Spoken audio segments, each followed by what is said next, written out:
YouTube channel पर आप सभी का स्वागत है। देखो, कल हमने सारणी की बात की थी और आज हमें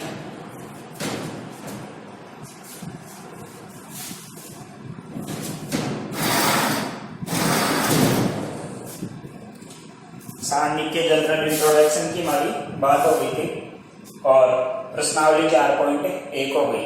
अब मैंने कल कहा था कि भाई 4.2 है, इसी से हमारा प्रश्न बनता है और इसमें 8 गुणधर्म हैं। उन गुणधर्मों की सहायता से हमारी प्रश्नावली 4.2 है वो हल होगी। तो पहले हम क्या करेंगे, सारणी के उन गुणधर्मों को लिखेंगे और उनके एक एक एग्जाम्पल लिखेंगे। तो हेडिंग लिखें सारणी के गुणधर्म। सारणी के गुणधर्म और पहला गुणधर्म लिखें, यदि किसी सारणी की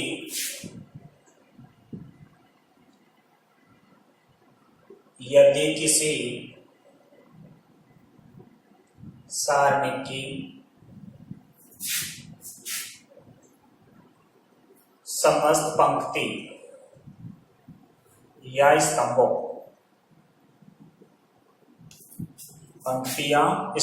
को परस्पर बदल दिया जाए तो सारणी के संख्यात्मक मान में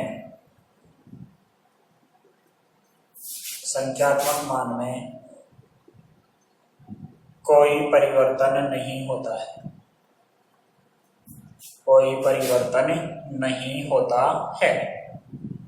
तो ये कह रहा है कि अगर आपको कोई भी एक सारणी दे रखी है तो उसकी सभी पंक्तियों को या फिर सभी स्तंभों को, या तो पंक्ति है उसको स्तंभ में बदल दो या स्तंभ उसको पंक्ति में बदल दो, तो सारणी का जो संख्यात्मक मान है उसमें कोई परिवर्तन नहीं होगा।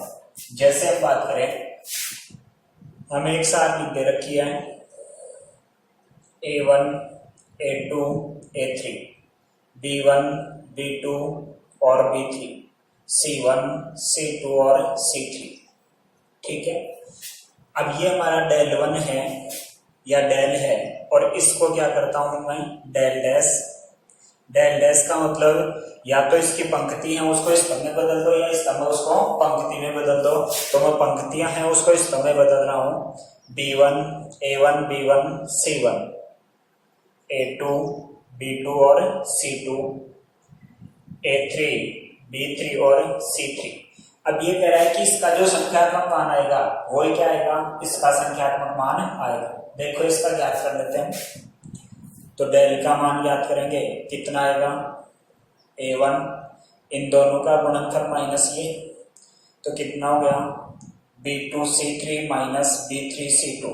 कल सारणी का मान निकालना बताया था, तो इसके अनुसार इसका प्रसार कर रहा हूँ। A1 इसका मतलब इसको छोड़ेंगे, ये उप सारणी बचेगी, इन दोनों का गुणनफल माइनस ये, फिर माइनस का B1 इसका मतलब इसको छोड़ देंगे, कितना हो गया A2 C3 माइनस का A3 C2 और प्लस का C3 प्लस का C1।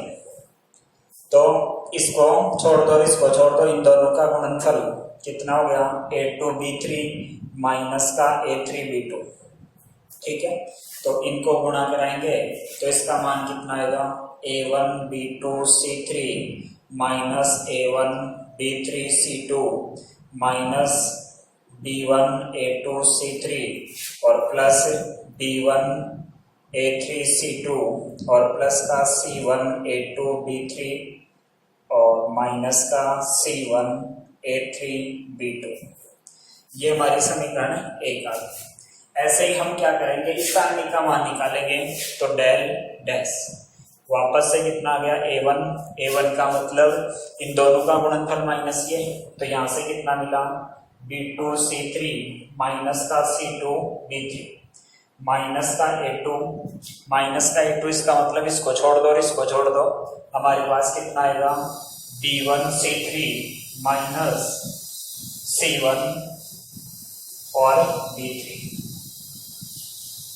फिर प्लस का A3 इसको छोड़ दो, इसको छोड़ दो, इन दोनों का गुणनफल माइनस ये, तो ये हो गया हमारा B1 C2 माइनस का C1 B2, इनको गुणा कराएंगे डेल डैश, ये आएगा हमारा A1 B2 C3 माइनस का A1 C2 B3 माइनस का A2 B1 C3 और प्लस का A2 C1 B3 और प्लस का A3 B1 C2 माइनस का A3 C1 और B2। ये समीकरण 2 भी, ये समीकरण 1। देखो A1 B2 C3 है माइनस का A1 B3 और C2 A1 B3 C2, तो यहाँ से समीकरण 1 व 2 से, समीकरण 1 व 2 से क्या मिला, डेल बराबर डेल डैश। तो हमने यही कहा था पहले गुणधर्म में कि यदि किसी सारणी की समस्त पंक्ति या स्तरों को बदल दिया जाए तो सारणी के संख्यात्मक मान में कोई परिवर्तन नहीं होता। ये सारणी के लिए मैंने, और इसकी जो पंक्तियां थी उसको क्या बना दिया मैंने, स्तंभ बना दिया, या यूं कहता हूँ स्तंभ था उसको क्या बना दिया, स्तंभ, पंक्ति बना दी, तो सारणी के मान पे कोई प्रभाव नहीं पड़ा। तो पहला गुणधर्म हो गया हमारा, तो इसको नोट करें आप और ये इसका एग्जाम्पल लिखें। एक संख्यात्मक एग्जाम्पल और देता हूं इसका मैं, लिखे इसको।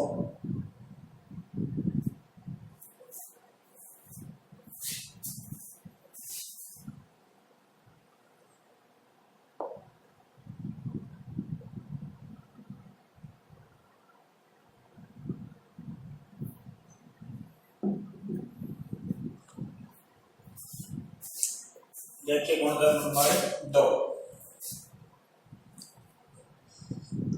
इसी का एक एग्जाम्पल और देख लें आप संख्यात्मक।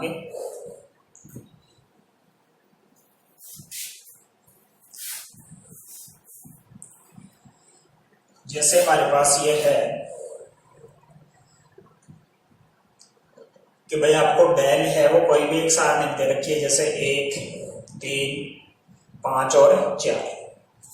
अब इसका मान निकालते हैं पहले, तो कितना आएगा, 4 माइनस के 15, यानी डेल का मान कितना आ गया हमारे पास, माइनस का 11। अब यहाँ से इसका डेल डैश याद करता हूँ। डेल डैश का मतलब ये है कि इसकी पंक्ति और स्तंभ है उसको क्या कर दूं, चेंज कर दूं। तो चेंज करो, सारणी बनी हमारी 1 3 5 और 4, ठीक है। इसका मान निकाला मैंने, डेल डैश कितना हो गया, 4 माइनस 5 15, यानी डेल डैश का मान भी कितना आ गया, -11। तो अब ये कह रहे थे कि डेल बराबर डेल डैश बराबर कितना आ गया, -11। तो पहला गुणधर्म हमारा क्लियर हो गया कि किसी सारणी की समस्त पंक्ति या स्तंभों को परस्पर बदल दिया जाए तो उसके संख्यात्मक मान में कोई परिवर्तन नहीं होता है।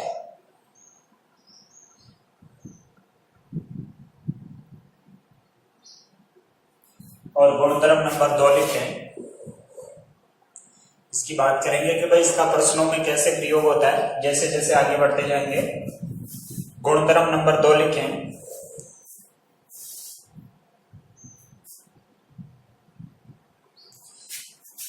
गुणधर्म नंबर 2, यदि किसी सारणी की 2 पंक्ति, कोष्टक में लिखेंगे स्तंभ में, 2 पंक्तियां स्तंभों को परस्पर बदल दिया जाए तो सारणी का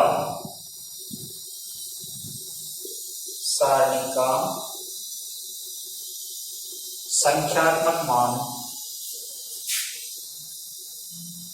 वही रहता है, परंतु चिन्ह बदल जाता है।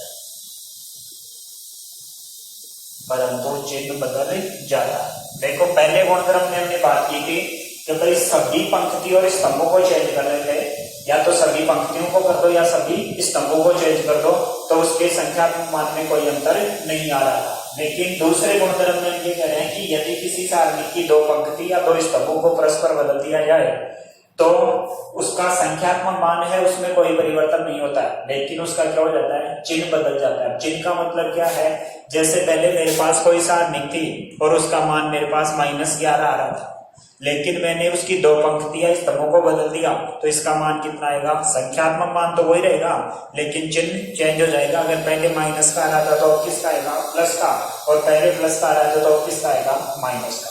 तो ये आपका गुणधर्म नंबर 2 होगा। तो इसका भी आप एग्जाम्पल लिखें। जैसे मैंने ये ले लिया 5, 7, 2 और 3, ये एक सारणिक है। अब इसकी 3 क्रम की लेता हूं मैं, क्योंकि 2 को तो चेंज करना ही है। तो 1, 2, 3, 4, 5, 6 और 2, 3, 4, ये सारणिक है। इसका मान निकालो पहले तो इसका मान निकाल लो कितना है, ये हो गया 1 इंटू इन दोनों का गुणनफल माइनस ये, तो ये हो गया 20 माइनस 18, फिर माइनस का 2, इसको छोड़ दो, इसको छोड़ दो, 4 चौक 16 और माइनस के 12 और प्लस का 3, इसको छोड़ दो, इसको छोड़ दो, इन दोनों का गुणनफल माइनस ये, तो ये हो गया 12 माइनस 10। यानी हमारे पास डेल है उसका मान कितना आ गया, यहाँ से 2 माइनस यहाँ से कितना बच गया 4, और 4 को 2 से गुणा करोगे तो 8, माइनस का 8, और यहाँ से कितना बच गया प्लस का 6, क्या आ गया 0 ही आ गया ये। तो इसको संख्या को 0 और -0 में फर्क नहीं रहेगा, इसलिए इसको चेंज कर लो यहाँ 5 को। तो अब देखो 1 यानी ये हो गया कितना 25 और माइनस के 18, माइनस के 2, इसका मतलब इसको छोड़ना है, इसको छोड़ना है, 4 पंचे कितना हो जाएगा 20 और माइनस के 12 और प्लस के 3 इंटू ये हो गया 4 × 12 माइनस 10। अब देखो ये हो गया कितना 18 और 2 7, ये हो गया कितना 8 माइनस के 16 और प्लस यहाँ से कितना बचेगा 6, ठीक है। तो 6 6 12 और 1 13 और 13 और 3 कितना हो गया 16, तो माइनस के 3, यानी डेल का मान कितना आ गया हमारे पास माइनस का 3। अब देखना इसमें आपको ये कहा है कि या तो आप दो पंक्तियों को चेंज कर दो या किसको चेंज कर दो, दो स्तंभों को चेंज कर दो, तो सारणी का संख्यात्मक मान है वही रहेगा, लेकिन इसका चिन्ह है वो क्या हो जाता है, चेंज हो जाता है। तो यहाँ देखिए इसको मैं डेल डैश लिखता हूं, तो डेल डैश है वो 1 2 3 और 2 स्तंभों को चेंज कर देता हूं या पंक्तियों को चेंज कर दो,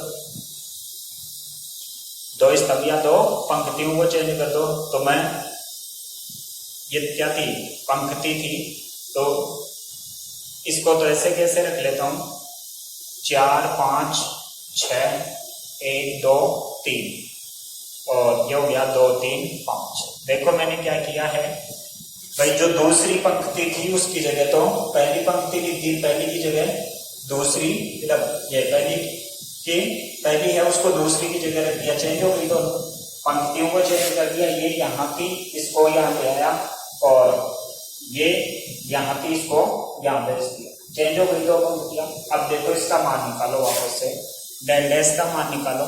स्तंभ भी चेंज कर सकते हैं, जरूरी नहीं है पंक्ति चेंज करें। तो इसका मान निकालेंगे, कितना हो गया 4, ये कितना हो गया 10 माइनस के 9 माइनस के 5, इसका मतलब इसको छोड़ दो, इसको छोड़ दो, कितना हो गया 5 माइनस 6 और प्लस का 6 इंटू ये हो गया 3 माइनस 4। तो यहाँ से कितना आएगा हमारा 4, यहाँ से कितना आएगा -1 और माइनस माइनस क्या हो गया प्लस, और यहाँ से कितना आएगा माइनस के 6। तो माइनस के 6 यानी कितना बच गया यहाँ से माइनस के 3 प्लस के 3 बच गए, ठीक है। तो डेल डैश का मान देखो यहाँ से तो कितना था -3 और इसका कितना आ गया +3। हमने भी यही कहा था कि संख्यात्मक मान है उसमें कोई परिवर्तन नहीं होगा, लेकिन उसका क्या हो जाएगा, चिन्ह बदल जाएगा। यानी पहले माइनस का आ रहा था, किसका आ गया, प्लस का। तो गुणधर्म नंबर 2 है वो लिखे आप। यदि किसी सारणी की 2 पंक्ति और कोष्टक में लिखेंगे स्तंभों को परस्पर बदल दिया जाए, 2 पंक्ति कोष्टक में स्तंभों को परस्पर बदल दिया जाए, तो सारणी का संख्यात्मक मान वही रहता है, सारणी का संख्यात्मक मान वही रहता है, परंतु चिन्ह बदल जाता है। यानी प्लस का आ रहा है तो माइनस हो जाएगा, माइनस का आ रहा है तो प्लस हो जाएगा। और ये एग्जाम्पल आप लिखें। तो ये हमारा फ्लोर एग्जाम्पल था, इसमें हमने चेंज करके इसका मान निकाला। तो ये दोनों क्या आ रहे हैं, बराबर, लेकिन चिन्ह क्या है इसके विपरीत। ठीक है, लिखें इस एग्जाम्पल को।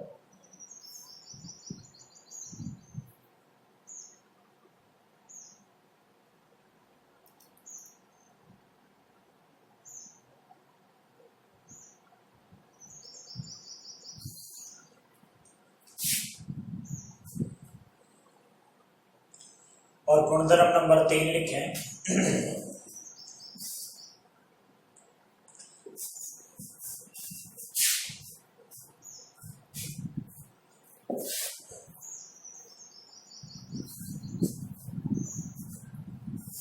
तो ये गुणधर्म है, इसके स्टेटमेंट आप लोगों के याद होने चाहिए, तभी यहां से 3 नंबर का प्रश्न होगा। तीसरा गुणधर्म है, यदि किसी सारणी की 2 पंक्ति या 2 स्तंभ के अवयव समान हो। किसी सारणी की 2 पंक्ति या 2 स्तंभ के एलिमेंट समान हो, या 2 पंक्ति या 2 स्तंभ क्या हो, समान हो, अवयव समान हो, तो सारणी का मान 0 होता है। सारणी का मान 0 होता है।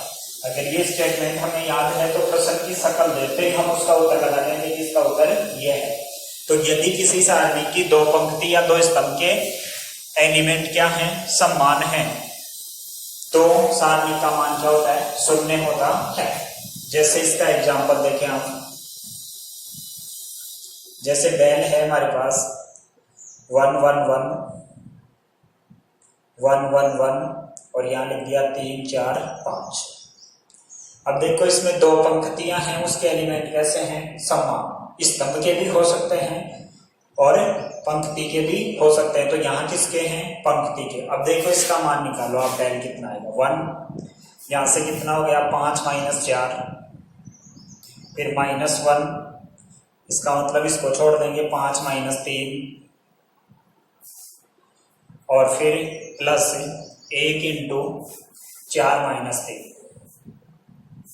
ठीक है, तो डेल का मान कितना आया, 1, यहां से कितना आया, -2, और यहाँ +1 कितना आया, 0। और हमने भी ये कहा था कि यदि किसी सारणी की 2 पंक्तियां या 2 स्तंभ समान हैं या उसके एलिमेंट समान हैं, तो सारणी का मान क्या होता है, 0 होता है। तो लिखें गुणधर्म नंबर 3। लिखें इसमें, यदि किसी सारणी की 2 पंक्ति, यदि किसी सारणी की 2 पंक्ति, कोष्टक में लिखेंगे स्तंभ,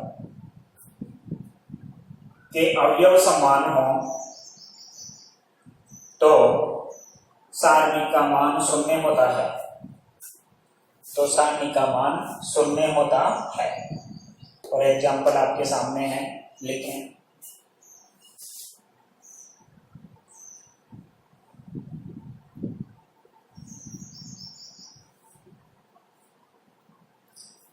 और नेक्स्ट लिखें गुणधर्म नंबर 4।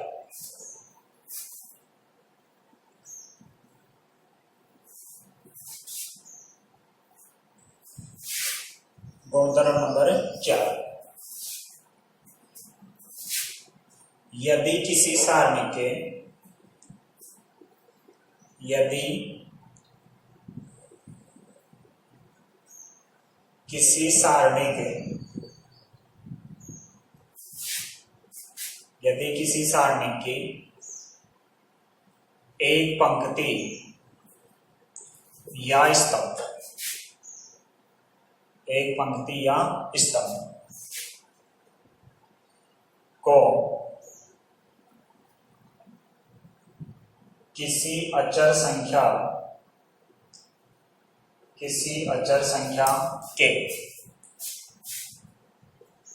से गुणा करने पर सारणी का मान के गुणा हो जाता है, सारणी का मान के गुणा हो जाता है। कहने का मतलब यह है कि यदि किसी सारणी की एक पंक्ति या एक स्तंभ को किसी अचर संख्या के से गुणा कर दिया जाए तो सारणी का मान है वो पहले की बजाय कितना गुणा हो जाएगा, के गुणा हो जाएगा। जैसे आपने किसी सारणी का मान आपके पास 11 आ रहा है और उसकी एक पंक्ति को आपने 5 से गुणा कर दिया, इसका मतलब सारणी का मान कितना आएगा, 55 आएगा। कितना आएगा, 55 आएगा। देखिए इसका एग्जाम्पल आप,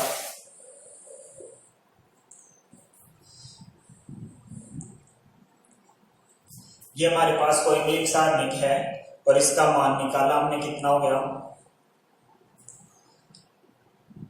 14 माइनस 12 कितना हो गया 2। अब मैं क्या करता हूं, डेल डैश बनाता हूं और डेल डैश में क्या करता हूं, इसकी पंक्ति को या किसी एक स्तंभ को है वो 2 से गुणा कर देता या 5 से गुणा कर देता हूं। डेल डैश है वो क्या है, पहली पंक्ति को 5 से गुणा कर देता हूं मैं, तो 5 से गुणा किया, एक पंक्ति को ही करना है, या तो एक पंक्ति को कर लो या एक स्तंभ को कर लो। तो पहली पंक्ति को मैं 5 से गुणा कर देता हूँ या के से गुणा कर देता हूँ, तो इसका मान के गुणा हो जाता है। तो मैं 5 से गुणा कर रहा हूँ तो ये कितना हो गया 10 और ये कितना हो गया 5 और 20 और ये हो गया 3 और 7। ठीक है, यहाँ के का मान कितना लिया मैंने 5। अब देखो इसका मान निकालो, डेल डैश कितना आएगा, ये हो गया 10 7 70 और माइनस का 60 बराबर कितना आ गया 10।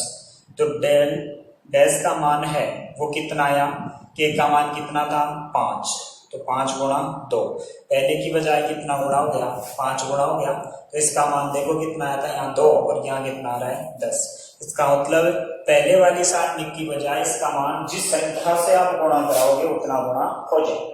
लेकिन ध्यान देने वाली बात यह है कि इसमें क्या होगा, एक पंक्ति या एक स्तंभ को ही गुणा कराना चाहिए। जैसे आपके पास 3 क्रम की सारणी है, कितने क्रम की है 3 क्रम की सारणी है, और आप क्या करते हो उसकी प्रत्येक पंक्ति या स्तंभ को ही क्या करा देते हो, किसी अचर संख्या के से गुणा करवा देते हो। इसका कितना गुणा होगा, एक पंक्ति को गुणा कराने पर कितना आ रहा है, जैसे यहाँ 5 से गुणा करवाया एक पंक्ति को तो 5 गुणा हो गया। ठीक है, इसको भी 5 से गुणा करवाते तो कितना होता, स्क्वायर हो जाएगा 5 का 25 गुणा हो जाएगा। ठीक है, तो गुणधर्म नंबर 4 लिखे हम, यदि किसी सारणी की एक पंक्ति या एक स्तंभ को किसी संख्या अचर के से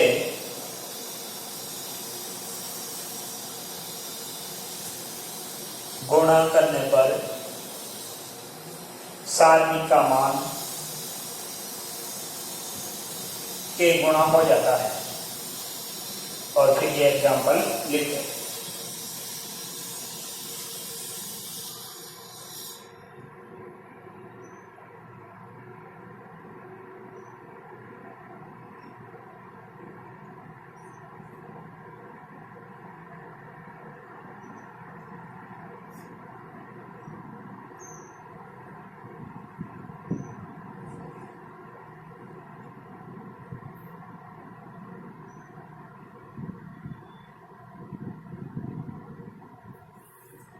और नेक्स्ट लिखें गुणधर्म नंबर 5।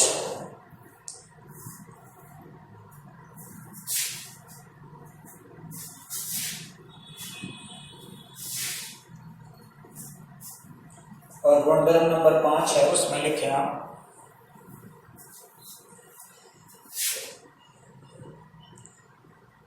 यदि एक सारणी की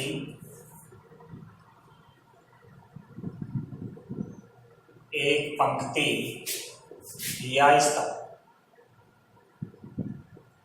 के कुछ अवयवों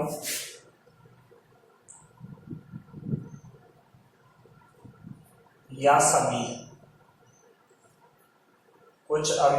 सभी अवयवों को दो या दो से अधिक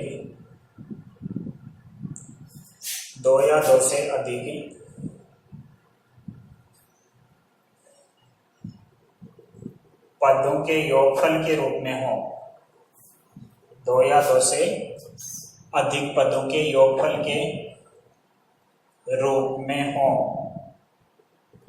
तो उन्हें अलग अलग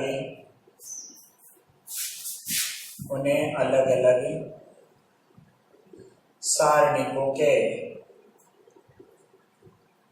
योगफल के रूप में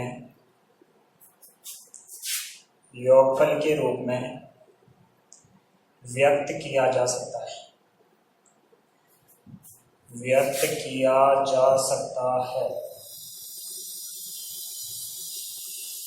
देखिए इसका मतलब समझे आप। ये कह रहा है कि यदि एक सारणी की एक पंक्ति या एक स्तंभ के कुछ या सभी एलिमेंट हैं, वो क्या हैं, 2 या 2 से अधिक पदों के योगफल के रूप में हैं। एक ही पंक्ति होनी चाहिए, एक ही स्तंभ के एलिमेंट होने चाहिए, या तो एक पंक्ति के एलिमेंट है वो जोड़ के रूप में मिलेंगे आपको 2 या 2 से अधिक पदों के रूप में, तो उनको हम क्या कर सकते हैं, अलग अलग सारणिकों के योगफल के रूप में लिख सकते हैं। जैसे मैं एग्जांपल दूं यहाँ कि यहाँ है a1 plus lambda 1, a2 plus lambda 2 और a3 प्लस लैम्बडा 3।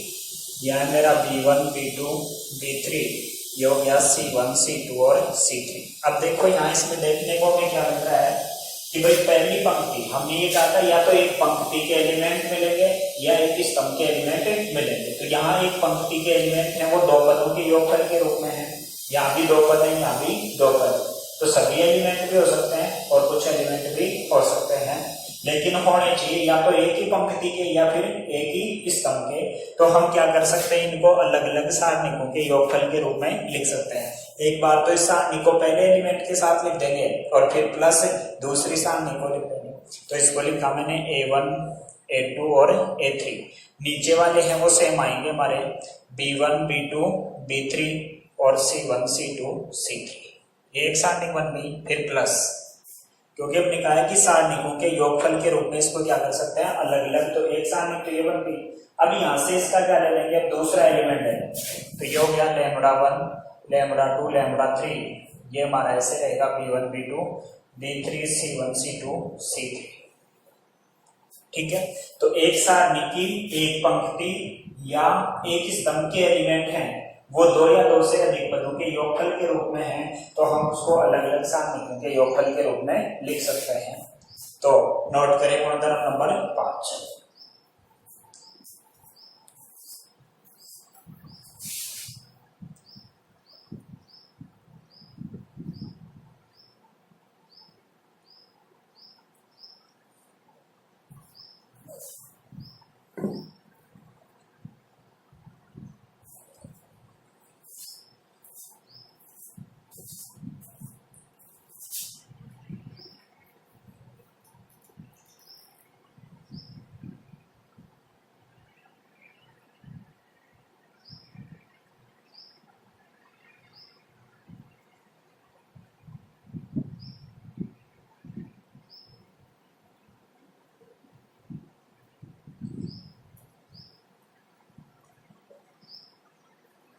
हो गया होगा। इसके बाद देखिए गुणधर्म नंबर 6।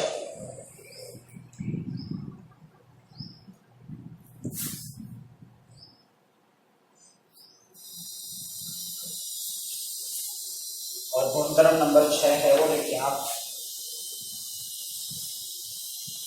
लेकिन यदि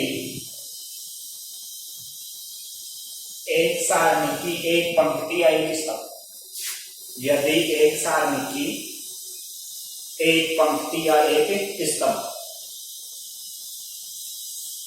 के प्रत्येक एलिमेंट में यदि एक सारणी की एक पंक्ति या एक स्तंभ के प्रत्येक एलिमेंट में दूसरी पंक्ति या स्तंभ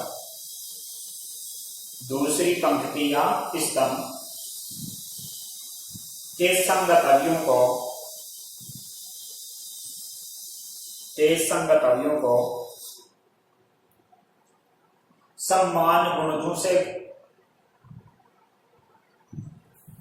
समान संख्या से गुणा करके जोड़ने पर सारणी का मान वही रहता है।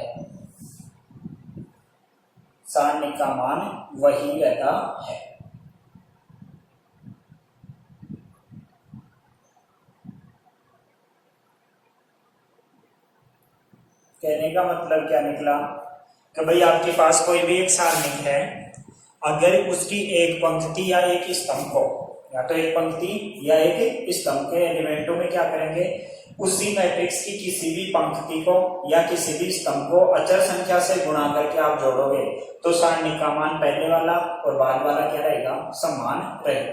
कैसे, देखो इसका एग्जांपल लेते हैं। जैसे आपको डेल दे रखा है,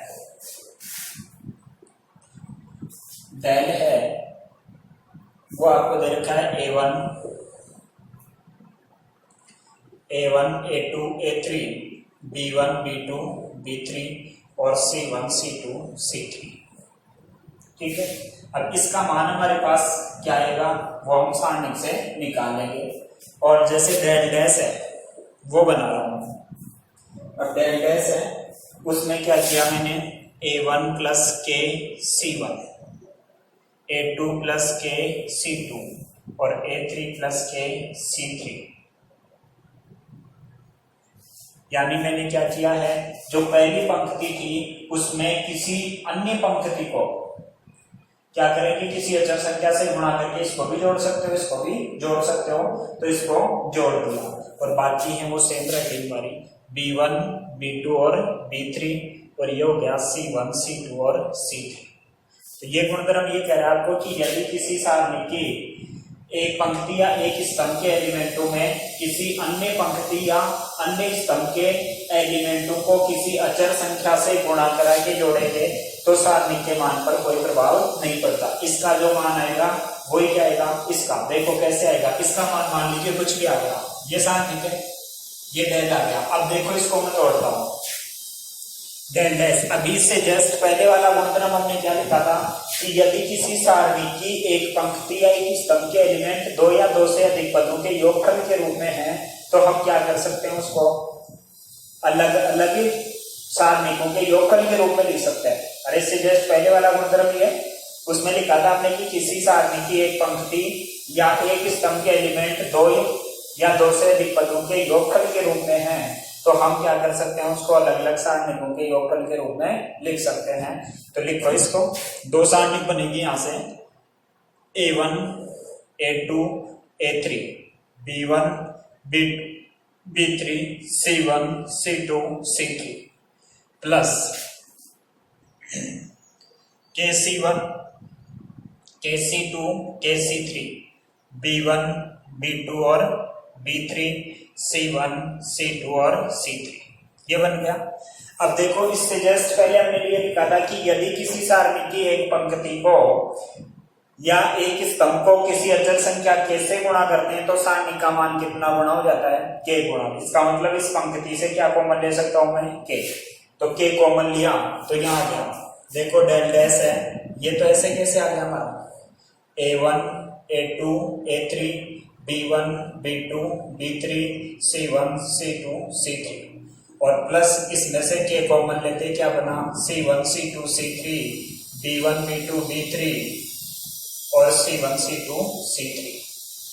अब इसका मान क्या हो गया, 0।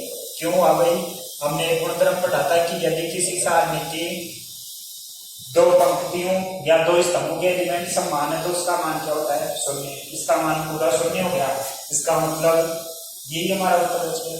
तो डेल है वो किसके बराबर हो गया, डेल डैश के। और हमने भी ये कहा था कि यदि किसी सारणी की एक पंक्ति या एक स्तंभ में उसके संगत दूसरी पंक्ति या दूसरे स्तंभ को किसी अचर संख्या से गुणा करके जोड़ने पर सारणी के मान में कोई अंतर नहीं आता है। देखो ये हमारी सारणी ली हमने, फिर हमने क्या किया, जो दूसरी सारणी है उसमें पहली पंक्ति में हमने तीसरी पंक्ति को कैसे गुणा करके जोड़ दिया ये नहीं हमारी क्या बन गई, डैश। अब हम क्या करते हैं, हमने इससे जस्ट पहले गुणधर्म पढ़ा है कि यहां से क्या होगा कि भाई एक सारणी के एक पंक्ति या एक स्तंभ के एलिमेंट दो या दो से अधिक पदों के योगफल के रूप में है तो उसको अलग अलग लिख सकते हैं, अलग अलग लिखा। और इससे पहले पढ़ा था कि किसी सारणी की एक पंक्ति या एक स्तंभ को किसी अचर संख्या के से गुणा कराने पर सारणी का मान कितना गुणा हो जाता है, के गुणा। तो मैंने के कॉमन ले लिया, के कॉमन लेते ये क्या हो गया, उसका मान। और ये भी गुणधर्म जस्ट पहले पढ़ा था कि भाई किसी सारणी की दो पंक्ति है दो स्तंभ समान है तो उसका मान क्या होता है, शून्य। तो ये पूरा शून्य हो गया, तो डेल डैश का मान भी ये आ गया और ये डेल हमारा ये था, दोनों कैसे हो गई, बराबर। तो हमने भी ये कहा था कि इसका मान क्या होता है, बराबर होता है। तो एग्जाम्पल लिखेंगे 6 का, गुणधर्म नंबर 6 का एग्जाम्पल लिखेंगे।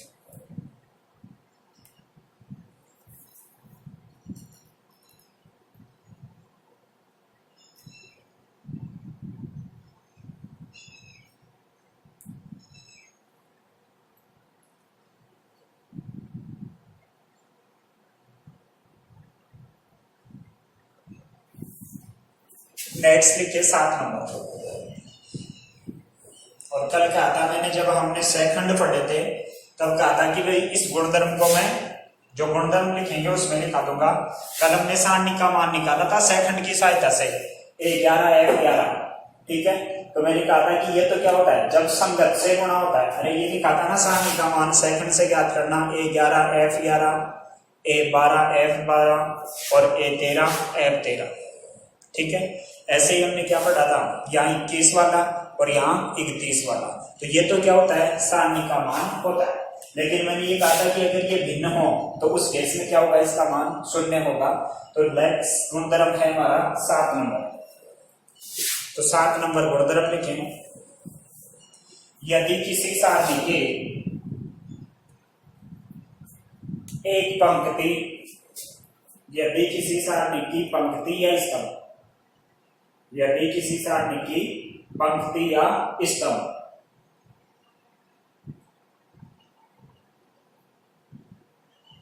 को किसी अन्य पंक्ति या अन्य स्तंभ के सेकंड से गुणा करने पर, सेकंड से गुणा करने पर प्राप्त राशियों का योगफल, प्राप्त राशियों का योगफल शून्य होता है, शून्य होता है। यदि किसी सारणी की पंक्ति या स्तंभ को अन्य किसी पंक्ति या स्तंभ के सेकंड से गुणा करने पर,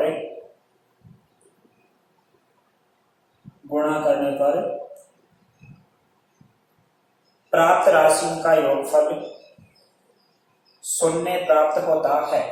अर्थात जैसे हमारे पास एक सारणी है A11 A12 A13, A21 A22 A23, A31 A32 और A33, ये सारणी है। अब यहां से क्या करूंगा मैं कि भाई जैसे ये पहली वाली पंक्ति है, पहली वाली पंक्ति है, इसको दूसरी वाली पंक्ति है उसके सेकंड, सेकंड इसके क्या आते हैं, हमने सेकंड के लिए काम में लिया था F11 F12 F13 F21 F22 23 31 32 और 33। तो ये कह रहा है कि यदि किसी पंक्ति या किसी स्तंभ के अवयव को किसी अन्य पंक्ति या स्तंभ के सेकंड से गुणा करें और फिर उनका जोड़ करें तो उसका मान क्या आएगा, 0। अर्थात A1 F21 A12 F22 और A13 F23, इसका मान कितना होगा, 0। या ऐसे कह सकता हूं A21 F11 A22 F12 और A23 F13, इसका मान भी कितना होगा 0। या यूं कह सकता हूँ A31, F21, A32, F22 और प्लस A33, F23। इसका मान भी, कहने का मतलब ये है कि भाई एलिमेंट है वो दूसरी पंक्ति का होना चाहिए, सेकंड है वो दूसरी पंक्ति का होना चाहिए, तो इनका गुणनफल का जो योग है वो किसके बराबर आएगा 0 के। अगर खुद का ही सेकंड है, खुद का ही एलिमेंट है, तो उनका मान, उनके गुणनफल का योग है वो किसके बराबर होता है, सारणी के बराबर होता है। कल लिखा था, तो गुणधर्म नंबर 7 है, उसमें आप ये एग्जाम्पल लिखते हैं।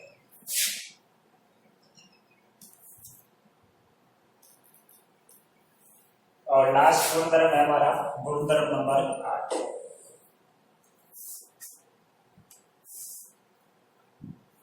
हो गया होगा। गुणधर्म नंबर 8 देखिए,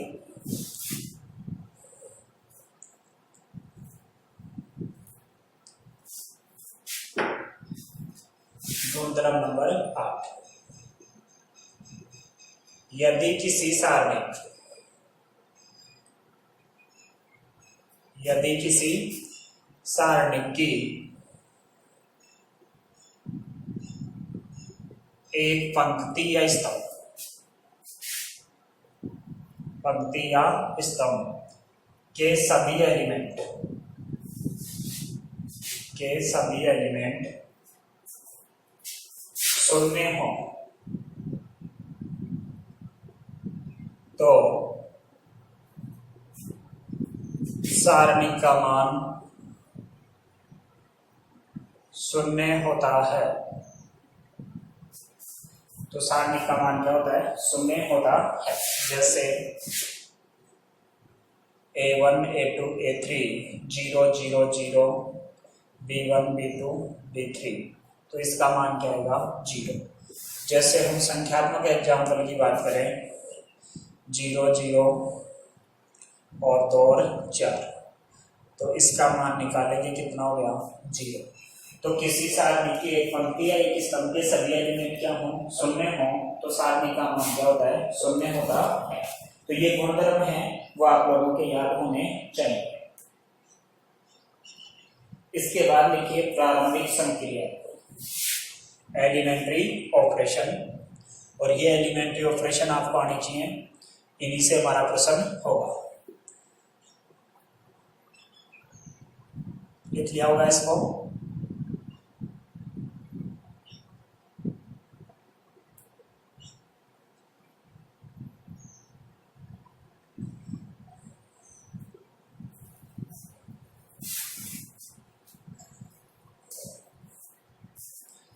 आगे लिखिए प्रारंभिक संक्रिया,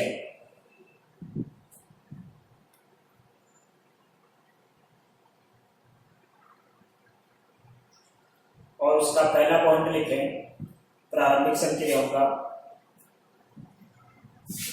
यदि किसी सारणी का क्रम n greater than equal to, यदि किसी सारणी का क्रम n greater than equal to, इसका मतलब या तो 2 क्रम की होगी या 2 से ज्यादा क्रम की होगी, तो कैपिटल R1, कैपिटल R2 और कैपिटल R3 क्रमशः, ये संकेत आपको काम में लेने हैं, तो इनका ध्यान रखोगे। क्रमशः प्रथम पंक्ति, द्वितीय पंक्ति तथा तृतीय पंक्ति को दर्शाते हैं। क्रमशः प्रथम पंक्ति, द्वितीय पंक्ति और तृतीय पंक्ति को दर्शाते हैं, तथा C1, C2, C3 क्रमशः C1, C2, C3 क्रमशः प्रथम स्तंभ, द्वितीय स्तंभ तथा तृतीय स्तंभ को दर्शाते हैं। प्रथम स्तंभ, द्वितीय स्तंभ तथा तृतीय स्तंभ को दर्शाते हैं। तो ये आपको जब प्रश्न हल करेंगे तो ये लिखेंगे R1, R2, R3, C1, C2, C3। इसका मतलब अगर हमारे पास 2 या 2 से अधिक क्रम की क्या है, सारणिक है, तो उसमें R1, R2, R3 है वो पंक्तियों के संकेत हैं, और C1 C2 C3 हैं वो किसके संकेत है? स्तंभों के संकेत है। नंबर 2 लिखें,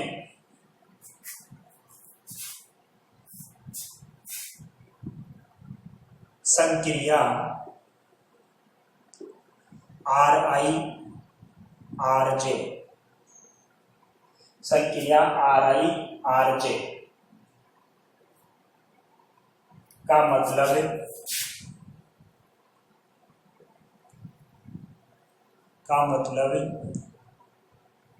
IV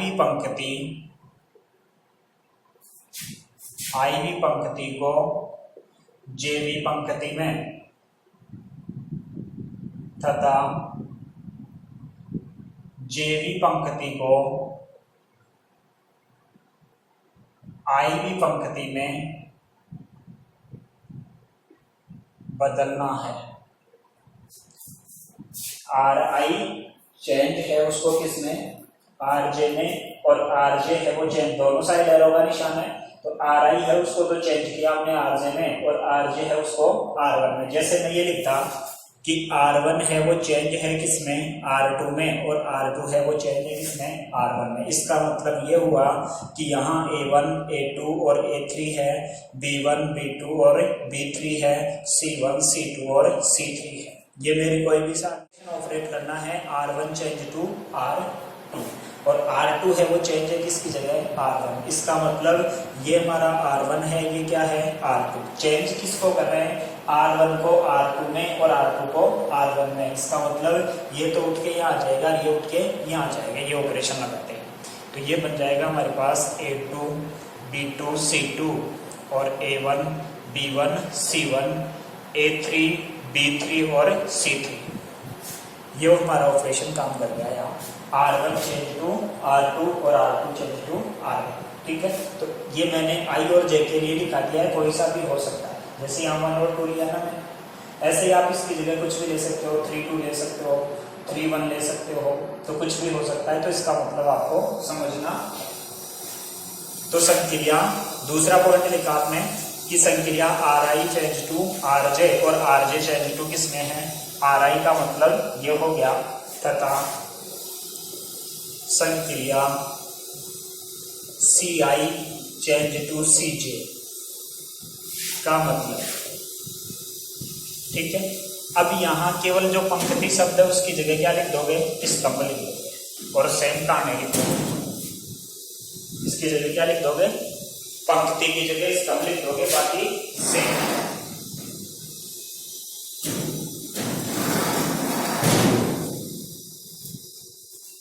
तो यही बात लिख ली। इसका मतलब यहाँ पंक्ति है उसकी जगह स्तंभ शब्द लिख के सेम लिख दो।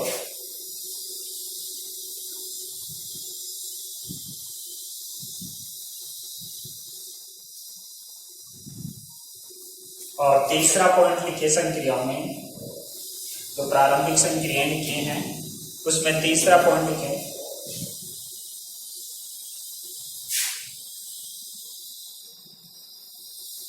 संक्रिया RI चेंज टू KRJ, संक्रिया RI चेंज टू RI का मतलब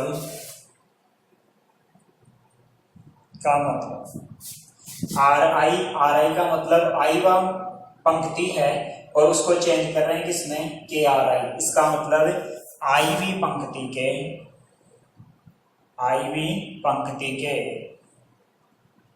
प्रत्येक अवयव को कैसे गुणा। RI है उसको चेंज किया किसमें? KRI। इसका मतलब ये हो गया कि भाई जो IV पंक्ति है उसके प्रत्येक एलिमेंट को किससे गुणा करके लिखना है? K से। ठीक है, ऐसे ही तथा CI चेंज टू KCI का मतलब पंक्ति की जगह क्या लिख दोगे? अब स्तंभ लिख दोगे। तो ये तीसरा पॉइंट लिखे आप, संक्रिया RI का मतलब IV पंक्ति के प्रत्येक एलिमेंट को कैसे गुणा। और तथा CI चेंज टू KCI का मतलब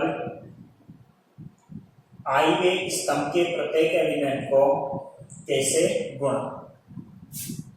और लास्ट पॉइंट लिखे इसका चौथा, संक्रिया R I change to R I plus K R J. संक्रिया आर आई है, उसको चेंज करना है R I plus K R J. इसका मतलब ये हुआ कि आई वी पंक्ति को कैसे बदला गया है, आई वी पंक्ति में जेवी पंक्ति को कैसे गुणा करके जोड़ दो। यानी आर आई है उसको चेंज करना, यानी आर आई का मतलब जैसे मैं फर्स्ट ले लेता हूं, जैसे इसको ऐसे कहूं मैं कि R1 है वो चेंज है R1 प्लस के R2। इसका मतलब ये हुआ कि R1 पंक्ति है उसकी जगह आपको क्या लिखना है, R1 पंक्ति में R2 पंक्ति को कैसे गुणा करके जोड़ना है उसके बाद में लिखना है। यही मतलब निकला are I plus K R जे, आई की पंक्ति में जे वी पंक्ति को कैसे गुणा करके जोड़ना। ऐसे ही किसी स्तंभ के लिए आए तो स्तंभ के लिए आ जाएगा। तो चौथा पॉइंट है उसको लिखिए आप, संक्रिया R I change R I plus K R J का मतलब आई वी पंक्ति में जेवी पंक्ति को कैसे गुणा करके जोड़ना तथा सी आई प्लस के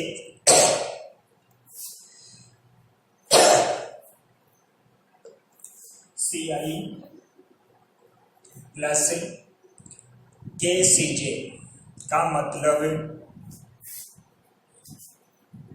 आई वे स्तंभ में जेवे स्तंभ को कैसे गुणा करके जोड़ना।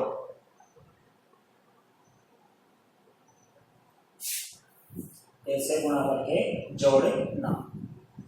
और लास्ट पॉइंट लिखें, तो ये हमारे क्या हो गए, गुणधर्म और उसकी क्या हो गई, संक्रियाएं हो गई।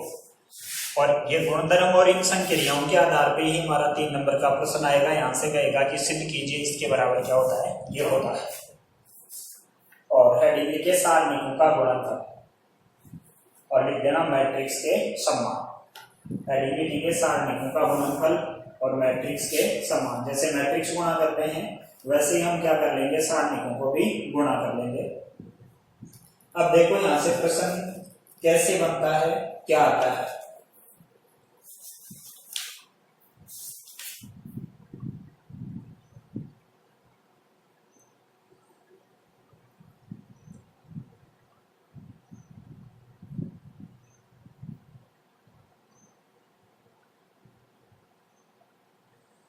प्रश्नावली 4.2 और उसका क्वेश्चन नंबर 1 सब लोगों को आता है। ये क्वेश्चन नंबर 1 आपको ये कह रहा है, कल ही आ गया वैसे ये प्रश्न, यदि सारणी दे रखी है LM 2 और 3 इसके बराबर क्या है, 0 है, तो L अनुपात M का मान, कल हमने X अनुपात Y का मान निकाला था, तो आप लोग इसको कर लोगे। कितना हो गया, 3L और माइनस का 2M बराबर 0।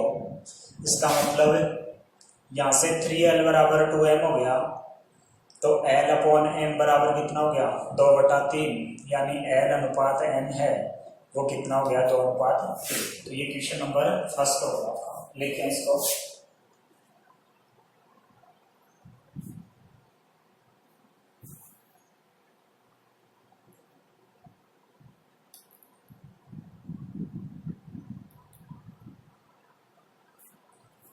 ठीक है। इसके बाद क्वेश्चन नंबर 2। क्वेश्चन नंबर 2 में आपको ये कह रहा है कि एक सारणिक दे रखी है और सारणिक में आपको कह रहा है 2 3 4 3 6 5 1, 8 और 9, ये आपको दे रखा है। और ये कह रहा है कि इसके द्वितीय पंक्ति के अवयव की उप सारणी लिखिए।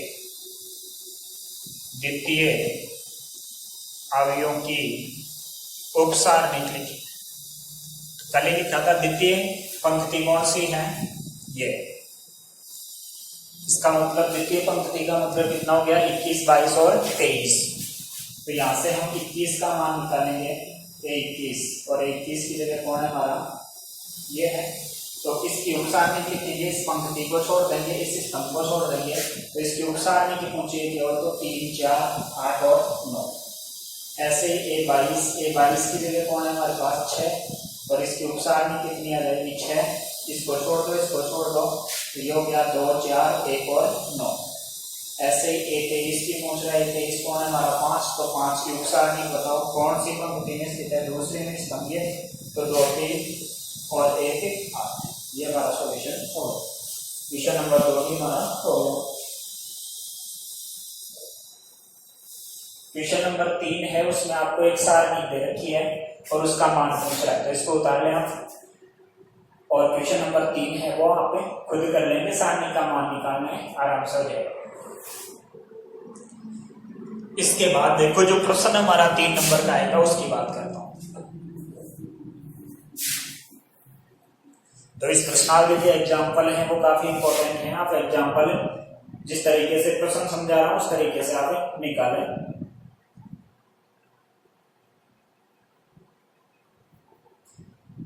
देखो प्रश्न ये आएगा, जैसे क्वेश्चन नंबर 5 है, इंपॉर्टेंट क्वेश्चन है। आपको कह रहा है सिद्ध कीजिए,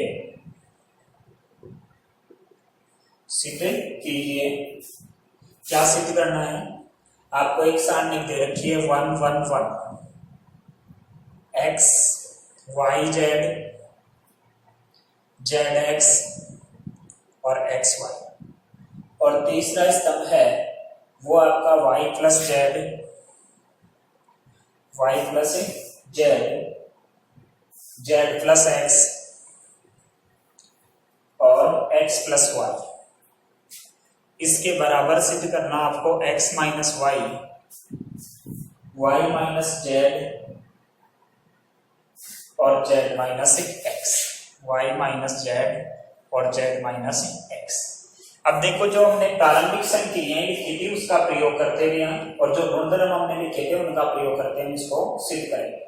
अब हमें ये कैसे पता लगेगा कि भाई R1 को R2 में चेंज करो, तो उसमें रटने वाली कोई बात नहीं है। प्रश्न का जो सिद्ध करने वाला पार्ट है ना उसको देखो आप, क्या पूछ रहा है आपसे, x माइनस वाई पूछ रहा है।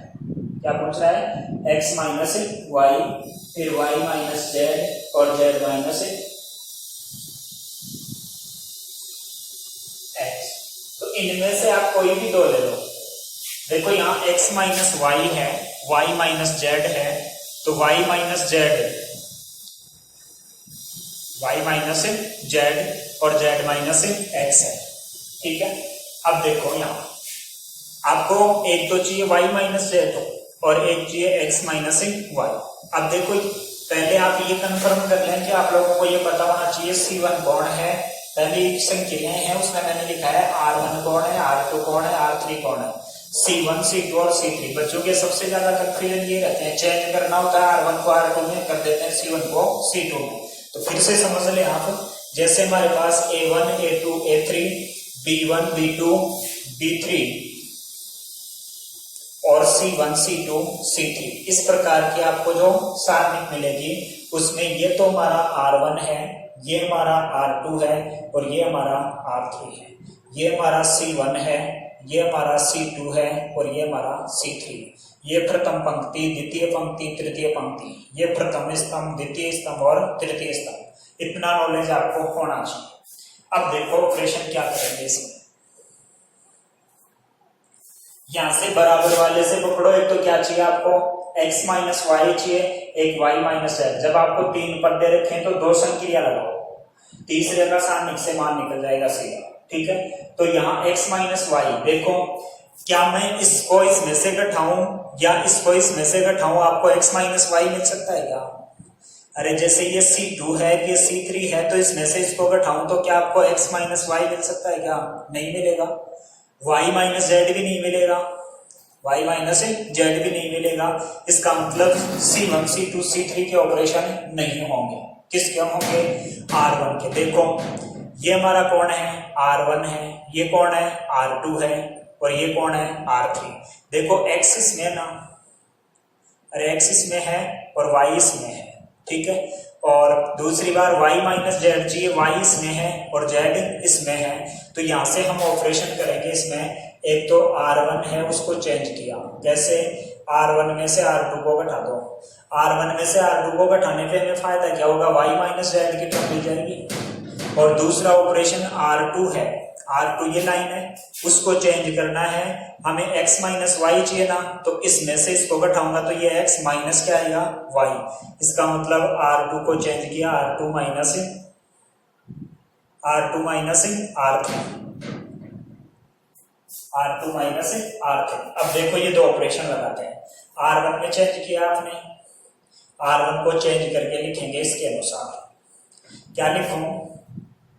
R1 में से R2 को घटाना है, तो ये R1 वाली लाइन है पहली, और ये R2, इसमें से इसको घटाओ 0, इसको इसमें से घटाओ तो ये हो गया y जेड माइनस का zx, और यहाँ हो गया y प्लस जेड माइनस का z और माइनस x। यानी इस पंक्ति में से इस पंक्ति को घटाकर आपको लिखना है। अब आपके दिमाग में प्रश्न ये आ रहा होगा कि इसमें से इसको क्यों घटाया? अरे भाई हमें किसका मान चाहिए? एक तो x माइनस वाई और एक y माइनस जेड। जब हम ये R1 को चेंज करेंगे R1 माइनस R2 से, तो आपको y माइनस जेड की टर्म मिलेगी। इसलिए हमने क्या किया? R1 में से R2 को घटाया। x माइनस वाई R2 को चेंज करेंगे, R2 में से R3 को घटाएंगे, तब हमारे पास x माइनस वाई का पद मिल रहा है। तो हमने ये दो ऑपरेशन कर दिए, R1 को चेंज कर दिया, ये ऑपरेशन हमारा लागू हो गया है। अब R2 को चेंज करो, R2 में से R3 को घटाओ, इसमें से इसको घटाओ 0, यहां से हो गया हमारा zx माइनस का xy, और इसमें से इसको घटाएंगे, कितना आएगा? z प्लस x और माइनस का x माइनस का y। R3 में हमने कोई चेंज नहीं किया है, R3 में कोई चेंज नहीं किया, ऐसे कैसे लिख दिया, ठीक है। अब यहां से देखो, यहाँ ये 0 ऐसे कैसे? इसमें से कॉमन क्या आ रहा है? z कॉमन ले लिया, y माइनस x। यहां से देखो ये z से तो z कैंसिल हो गया, यहाँ भी कितना बच गया? y minus x। ये हमारा 0 है, इसमें से कॉमन कौन आएगा? ये देखो x से x कैंसिल हो गया, क्या बच रहा है? यहाँ से x कॉमन लिया तो कितना बच गया? x कॉमन लिया तो z माइनस वाई, यह हो गया z माइनस वाई। और जबकि हमें क्या चाहिए? y माइनस जेड चाहिए ना, तो यहाँ भी माइनस कॉमन ले लो, माइनस कॉमन लेते क्या हो गया? y minus Z. इसमें से भी माइनस कॉमन ले लो, ये हो गया y माइनस जेड। और तीसरा है हमारा 1xy और x प्लस वाई। इतनी बात समझ में आ गई होगी। अब ये R1 R2 R3, तो R1 में देखो ये 0 है, y माइनस जेड इसमें भी है, इसमें भी है, तो यहाँ लिखेंगे R1 से y माइनस x, जबकि हमें क्या चाहिए? x माइनस वाई, तो इसमें से भी आप माइनस कॉमन ले लो, इसमें से भी माइनस कॉमन ले लो, तो इसको लिखा x माइनस वाई और इसको क्या लिख दिया? x माइनस वाई, ठीक है। तो R1 से क्या कॉमन लिया हमने? x minus Y common. R1 से x माइनस वाई कॉमन लेंगे, और R2 से कौन कॉमन लेंगे? तथा R2 से y माइनस जेड कॉमन लेने पर लो, ये तो हो गया। एक तो आ गया x माइनस वाई, कॉमन लेंगे वो बाहर आ जाता है, और y माइनस जेड। यहाँ तो कितना बच गया? 0, यहाँ बच गया माइनस जेड, और यहाँ कितना बच गया? Minus y. यहाँ से कितना बचा? 0, ये बच गया माइनस का x, और ये बच गया माइनस 1, और तीसरा हमारा 1xy और x प्लस वाई है, वो ऐसे कैसे होगा? तो ये दो पद तो मिल गए हमें, x माइनस वाई और y माइनस जेड। अब इसका मान है वो कहां से लाएंगे, ये सारणिक है और सारणी का मान निकालेंगे। और मैंने नोट लगा के लिखाया था कि सारणी का मान शीघ्रता से याद करने के लिए हम क्या करते हैं, जिस पंक्ति या स्तंभ में शून्यों की संख्या ज्यादा हो उसके अनुसार प्रसार करके उसका मान निकालते हैं। तो ये plus minus plus plus minus plus, अरे 11 12 21 है ना, तो ये प्लस ये माइनस ये प्लस, फिर ये माइनस ये प्लस ये माइनस ये प्लस। तो इसके साथ ये दो तो कोई मतलब नहीं निकलेगा, तो इसके साथ निकाल रहा हूं, इसके अनुसार प्रसार करूंगा तो 1, यानी इसको छोड़ दो इसको छोड़ दो, इन दोनों का गुणनफल माइनस ये, तो ये माइनस माइनस क्या हो गया प्लस जेड, और माइनस का क्या हो गया एक्स। तो हमारे पास फाइनल उत्तर आ गया x minus y, y minus z और जेड माइनस एक्स। इसके गुणा में यहाँ 1 भी आएगा। ये हमारा उत्तर आ गया। हमारा कौन सा पार्ट आ गया RHS, और ये हम कौन सा लेके चले थे यहाँ LHS। ठीक है, फिर से देखें एक बार इस क्वेश्चन में। भाई सबसे पहले आपको इसी टाइप का प्रश्न आएगा 3 नंबर का, कहेगा सिद्ध कीजिए कि इसके बराबर की, तो आपको ये ऑपरेशन रटने की आवश्यकता नहीं है। यहां देखो आपको क्या सिद्ध करवा रहा है, किसको किस में से घटाने पर मेरे को ये पद मिल रहे हैं। ठीक है, तो यहाँ देखो x minus y y minus z है, इसका मतलब R1 है, उसको चेंज किया मैंने, R1 में से R2 को घटाया। अब इसी को क्यों घटाया, इसका कारण ये है कि ये R1 वाली लाइन है, ये R2 वाली है, तो y माइनस जेड मिल जाएगा मेरे को। क्या मिल जाएगा y माइनस जेड। या फिर अगर इसको आप चेंज यहाँ चेंज नहीं करना चाहते तो 2 में से इसको घटाओगे, लिख दो की बात है। तो R1 में से R1 माइनस R2 करके यहाँ लिख दिया, यानी इस पंक्ति में से इस पंक्ति को घटाकर पहले की जगह लिख दिया।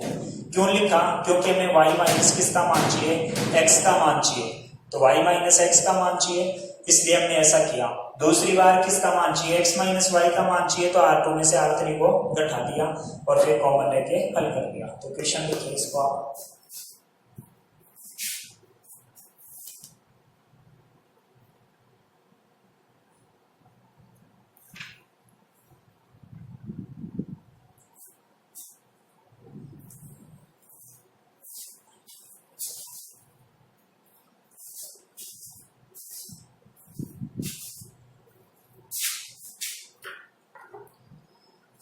भाई इसमें गुणधर्म आपके जो गुणधर्म लिखाए मैंने वो याद होने चाहिए, आगे जब प्रश्न हल करेंगे उसमें काम में आएंगे।